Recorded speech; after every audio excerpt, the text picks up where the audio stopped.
दोस्तों, मैं कभी किसी को यह सुझाव नहीं दूंगा कि आप लोन लेकर डेयरी व्यवसाय शुरू करो। पर हाँ, मैं इस बात से जरूर सहमत हूँ कि आप लोन लेकर डेयरी बढ़ाओ या अपने फार्म पर पशु की संख्या बढ़ाओ।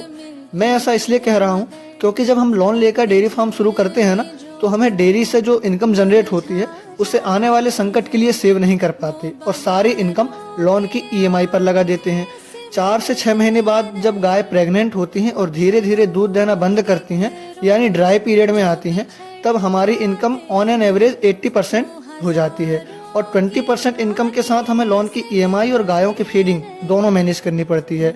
इस स्थिति में 50% लोग डेयरी छोड़ने का फैसला लेते हैं और 50% लोग एक दूसरा लोन लेने की तैयारी करते हैं, यह सोच कर कि 6 महीने के बाद जब गाय मिल्किंग में आएगी तो सारा लोन उसके दूध के पैसों से चुका दूंगा। चूंकि वो बिगिनर होते हैं इसलिए वो अनजान होते हैं इस बात से कि डे बाय डे उनके फार्म पर बहुत से चैलेंजेस आएंगे और ज़रूरी नहीं है कि जैसा हम सोच रहे हैं एक्यूरेट वैसा ही हो। पर इन सब से हटकर जब हम बिना लोन लिए सिर्फ अपनी सेविंग किए हुए पैसों से 1 या 2 गाय से अपना फार्म शुरू करते हैं